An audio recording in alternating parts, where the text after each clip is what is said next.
काशी नगर गांव में सभी लोग एक दिन उत्सुकता से सरपंच जी के घर जा रहे थे। अरे ओ बलुआ, इतनी हड़बड़ाहट में कहाँ चल दिए और ये सब कहाँ जा रहे हैं? अरे भाई, तूने सुना नहीं? हमारे गांव में सरपंच साहब के यहाँ पर टीबी आया है, टीबी।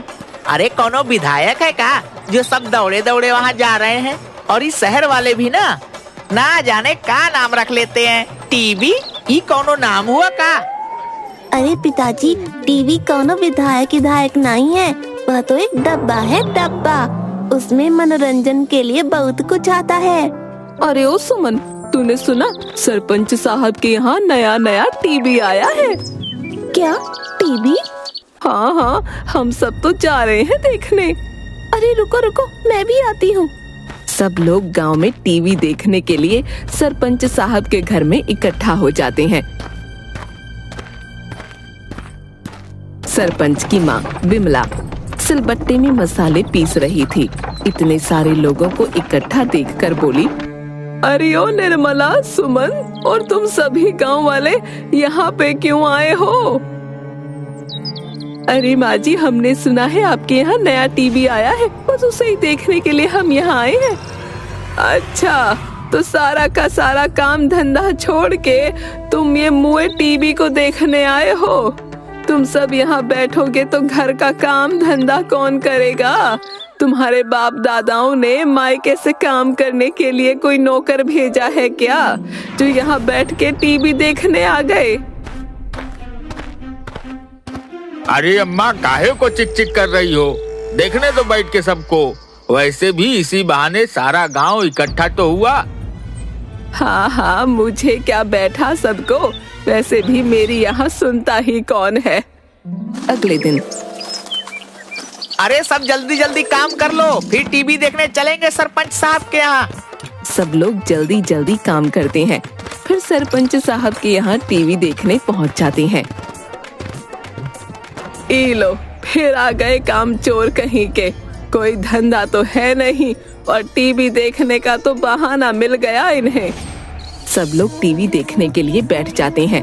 सरपंच का पूरा आंगन लोगों से भर जाता है। फिर टीवी में रामायण चलती है। सब लोग टीवी के सामने हाथ जोड़ते हैं और हार फूल भी चढ़ाते हैं। अरे चमुनिया, तू भी हाथ जोड़ ले, भगवान ने चाहा तो तेरी भी शादी जल्दी हो जाएगी। हे बबलू, अरे ओ छोरे, आओ भगवान को हाथ जोड़ लो, तुम्हें भी थोड़ी सद्बुद्धि मिलेगी। सद्बुद्धि देंगे? अभी रुक, इनकी सद्बुद्धि निकालती हूँ। विमला फिर चैनल चेंज कर देती है और अचानक से टीवी में शेर आ जाता है। सब लोग डर के मारे इधर उधर भागने लगते हैं। भागो, शेर! अरे यह शेर अगर टीवी से बाहर आ गया तो हम सबको खा जाएगा। अरे अम्मा, अब क्या करोगी? हम सब तो यहाँ से भाग जाएंगे, पर तू क्या करेगी? और ये शेर सबसे पहले तुझे खाएगा। चुप बुड़बक कहीं की। अरे रुको, बैठो सब यहीं। ये टीवी के बाहर नहीं आ सकता, ये तो इसके अंदर रहेगा। फिर सब शांत होकर बैठ जाते हैं। थोड़ी देर बाद, अरे ओ विमला दादी, तुम इस टीवी में क्या कर रही हो? सब लोग जोर से हंसने लगते हैं। चुप कर कल मुए। कुछ दिन तक सब ऐसे ही हंसी मजाक करते हुए रोज टीवी देखने के लिए आते रहे। एक दिन रोज की तरह सब लोग रामायण देखने के लिए आते हैं। टीवी पर रामायण चल रही थी और अचानक से हवा के कारण टीवी का सिग्नल चला गया। अरे अब मुए टीवी को क्या हो गया? अरे अम्मा, इसमें तो मच्छर दौड़ रहे हैं। अरे देखो, इतने सारे मच्छर एक साथ। सब बच्चे हंसने लगते हैं। अरे नहीं काका, ये मच्छर नहीं है, टीवी का सिग्नल चला गया है। रुको, मैं जाकर एंटीना ठीक करके आता हूँ। आप सब बताना सिग्नल आया कि नहीं। फिर बबलू सिग्नल ठीक करने के लिए छत पर चढ़ता है। अरे काका, आया? अरे नहीं आया। अब आ गया। अरे फिर से गया। अरे बबलू, जल्दी कर, नहीं तो माता सीता का स्वयंवर निकल जाएगा। अब आया? नहीं आया। अरे आ गया। फिर सब लोग रामायण का मजा लेने लगते हैं। एक दिन विमला घर का दरवाजा बंद कर देती है और घर के बाहर लाठी लेकर खड़ी हो जाती है। अरे अम्मा, दरवाजा काहे बंद कर लिए? खोलो, हमें टीवी देखना है। कोई टीवी नहीं देखेगा। जाओ सब अपने अपने घर काम करो। सब काम धंधा छोड़ के यहाँ इस मुए टीवी को देखने आ जाते हैं। भागो यहाँ से, जाओ। सब गांव वाले बहुत उदास हो जाते हैं। अरे अम्मा, खोल देना दरवाजा, देख लेने दे सबको टीवी। देख शंभू, तू सरपंच बाद में और मेरा बेटा पहले है। मैं इन सब काम चोरों को अपने घर में नहीं घुसने दूंगी। उनका तो रोज का हो गया है, मानो टीवी नहीं भगवान उतर आए जमीन पे। जाओ जाओ सब यहाँ से जाओ। सब लोग उदास होकर वहाँ बैठ जाते हैं। अरे अम्मा, देख लेने दो ना। और वैसे भी तुम्हारा क्या बिगाड़ा है हमने? लगता है आज तो ये दादी हमें टीवी देखने ही नहीं देगी। अब क्या करें? फिर बबलू को एक तरकीब सूझती है। वो अपने सभी दोस्तों के कानों में कुछ कहता है। सब बच्चे मिलकर विमला जिस कुर्सी पर बैठी थी उस कुर्सी को उठा लेते हैं। दादी, अब भी नहीं खोलोगी दरवाजा? बताओ, नहीं तो नीचे फेंक देंगे। अरे नीचे उतारो, नास पीटो, छोड़ो मुझे। पहले बोलो, दरवाजा खोलोगी कि नहीं? अरे नीचे तो उतारो मुझे, खोलती हूँ दरवाजा। फिर विमला दरवाजा खोल देती है और सब लोग फिर से टीवी का मजा लेने लगते हैं। एक दिन सभी लोग रोज की तरह टीवी के लिए इकट्ठा होते हैं। सब आश्चर्यचकित हो जाते हैं। टीवी कहाँ गई? अरे अम्मा, कहाँ छुपा दिया टीवी को? हाँ, कहाँ छुपा दिया उस टीवी को? मुझे क्या पता, मैं जब उठी तब देखा कि यहाँ टीवी ही नहीं है। सच्ची सच्ची बता दो दादी, तुमने टीवी को कहाँ छुपाया? अरे निकम्मो, मैं सच कह रही हूँ, मैंने टीवी को हाथ भी नहीं लगाया। अरे तो फिर टीवी कहाँ गया? सरपंच साहब, आप ही समझाओ अम्मा को। देखो कैसे झूठ बोल रही हैं। अरे नहीं नहीं भाइयों, इस बार अम्मा सही कह रही है। हम सब जब सुबह उठे तभी से टीवी नहीं था। इसका क्या मतलब कि टीवी चोरी हो गया? टीवी चोरी हो गया? अरे चोरी ही करनी थी तो अम्मा का सोना चांदी चोरी कर लेते। हमारा टीवी काहे चोरी किया? टीवी चोरी हो गया। जिस किसी ने भी टीवी को चोरी किया, मुझे बस एक बार मिल जाए, उसे छोड़ूंगी नहीं। टीवी चोरी होने के बाद पूरे गांव में मानो मातम सा छा जाता है। पूरे गांव में सन्नाटा छा जाता है और टीवी चोरी होने की वजह से सब लोग बहुत परेशान थे। अरे सुमन, ऐसा लगता है मानो टीवी नहीं कोई इंसान चोरी हो गया हो। हमारे हंसते खेलते गांव को जाने किसकी नजर लग गई। अरे हाँ बहन, अब तो कुछ अच्छा ही नहीं लगता और काम करने का भी जी नहीं करता। पता नहीं हमारा टीवी किसने चोरी किया होगा।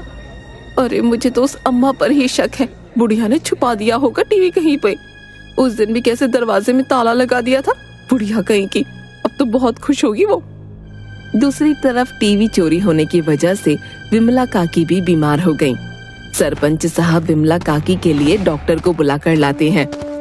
अरे डॉक्टर साहब, मेरी माँ को क्या हुआ है? कुछ दिनों से बहुत उदास सी रहती है और ठीक से कुछ खाती पीती भी नहीं है। सरपंच जी, इन्हें किसी बात की टेंशन है क्या? ऐसी तो कोई बात नहीं है डॉक्टर साहब, बस हमारी टीवी चोरी हो गई है, तब से अम्मा थोड़ी उदास है। आप फिक्र मत कीजिए, मैंने कुछ दवाइयाँ दे दी हैं तो ये ठीक हो जाएंगी। अम्मा, ये दवाइयाँ ले लो। अरे बेटा, सब गांव वालों को बुला ले, वो आते थे तो बहुत अच्छा लगता था। उस मुए टीवी की वजह से ही तो आते थे, अच्छा लगता था। अब नहीं है तो मानो गांव की रौनक ही खो गई है। सरपंच साहब, अरे ओ गांव वालों, सुनो सुनो, एक खुशखबरी है। सरपंच और गांव वाले सब इकट्ठा हो जाते हैं। अरे बलुआ, इतना खुश काहे लग रहा है? और ऐसी क्या खुशखबरी लेकर आया है? अरे हमारी टीवी मिल गई। क्या टीवी मिल गई? कहाँ है? कहाँ मिला तुझे? अरे मैं पास के ही गांव में किसी काम से गया था तो उन लोगों ने हमारी टीवी को चुरा लिया और अपने गांव के चौपाल पर लगा दिया उसे। उनकी इतनी हिम्मत कि हमारी टीवी चुराकर गांव के चौपाल पर लगा दिया। अरे पर रुको, ये भी तो हो सकता है ना कि वह उनका खुद का टीवी हो। अरे नहीं नहीं सरपंच साहब, मैंने खुद इस बात की पुष्टि की है। वह हमारा ही टीवी है। आपको याद है एक बार बबलू और इन बच्चों ने टीवी पर कुछ निशान बना दिया था, वैसा ही निशान उस टीवी पर भी है। तो वह टीवी हमारा ही है ना। पास के गांव वालों ने हमारा टीवी चोरी कर लिया। उनकी इतनी हिम्मत कि सरेआम हमारी टीवी को चोरी करके चौपाल पर लगा दिया। चलो भाइयों, हम सब चलकर उनसे अपना टीवी लेकर आते हैं।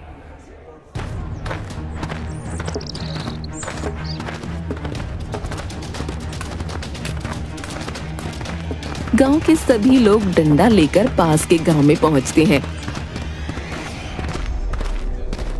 अरे भाइयों, क्या हुआ? तुम सभी लोग इतने गुस्से में क्यों हो?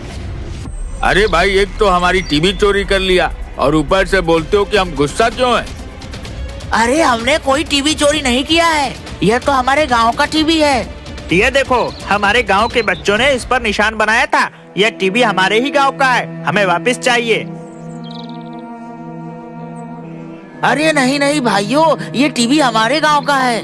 आपको कोई गलत फहमी हुई है। इससे सरपंच साहब खुद लेकर आए थे, तो भला सरपंच साहब भला चोरी क्यों करेंगे? वह सब हमें नहीं पता, पर यह हमारे ही गांव का टीवी है। और सरपंच साहब बताओ, कहां से लेकर आए आप इस टीवी को? हाँ हाँ, दिखाओ हमें इसके बिल और दुकान का पता। हमारे सरपंच साहब तो सब लेकर आए थे। सुरेश, दिखाओ हमें इस टीवी का सबूत। कहां से लाए इसे तुम? अरे भाई, ये क्या बात हुई? और भला मैं क्यों तुम्हारे गांव का टीवी चोरी करने आऊंगा?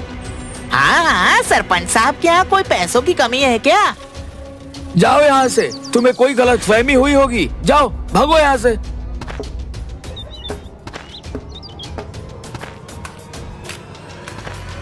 अरे सरपंच साहब, मेरे पैसे। कितने दिनों से तुम्हारे यहाँ भटक रहा हूँ। अरे भाई, पर मुझे यह तो बताओ कि तुम्हें पैसे किस बात की चाहिए? रोज रोज आ जाते हो मुंह उठाकर पैसे मांगने। अरे याद करो, तुमने मुझे ये टीवी चुराने के लिए कहा था और कहा था कि अगर मैं ये टीवी चुरा लूंगा तो तुम मुझे 1 हफ्ते की शराब के पैसे दोगे, पर अभी तक तो 1 रुपया भी नहीं दिया। देखा, अब सच सबके सामने आ गया ना। अरे भाई, पर मैंने कब कहा था तुम्हें टीवी चुराने को? देते हो कि ये टीवी फोड़ दूं?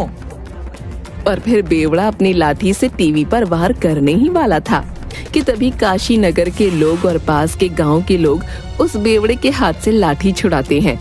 अरे भाई, यह टीवी हमारा है और यह सरपंच झूठ बोल रहा है। अगर यह बेवड़ा नहीं आता तो तुम में से कोई भी हमारी बात कभी नहीं मानता। भाइयों, मारो इसे। और सब सरपंच को मारने के लिए अपनी अपनी लाठी उठा लेते हैं। तभी पास के गांव के सरपंच की पत्नी आ जाती है। अरे अरे भाइयों, रुको रुको, मेरे पति को मत मारो। अरे भाभी जी, हटो सामने से।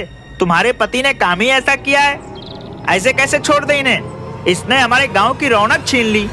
इसी की वजह से हमारी बूढ़ी अम्मा बीमार हैं और तुम कहती हो इसे छोड़ दें? अरे भाइयों, मैं तुम्हारे सामने हाथ जोड़ती हूँ, मैं इनकी तरफ से माफी मांगती हूँ। वो बात कुछ ऐसी है कि इन्हें भूलने की बीमारी है। इन्हें याद ही नहीं रहता कि ये क्या कर रहे हैं। अरे ओ देवी जी, कौन सा पति? किसका पति? कौन हो तुम? और मेरी तरफदारी क्यों कर रही हो?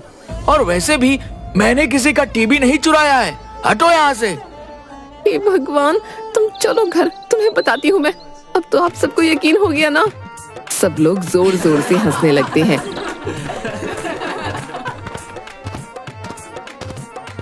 बलुआ मंगलू, ले चलो अपनी टीवी को।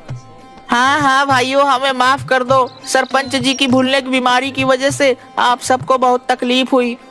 अरे पर भाई, अब मेरे पैसे कौन देगा? अरे भाई, ये लो। अगर तुम आज नहीं आते हो तो सच का पता ही नहीं चलता। फिर काशी नगर वाले अपना टीवी वापस लेकर आ जाते हैं और गांव ले जाकर टीवी की पूजा करके फिर से टीवी को उसकी जगह पर रख देते हैं। काशी नगर की रौनक फिर से वापस आ जाती है।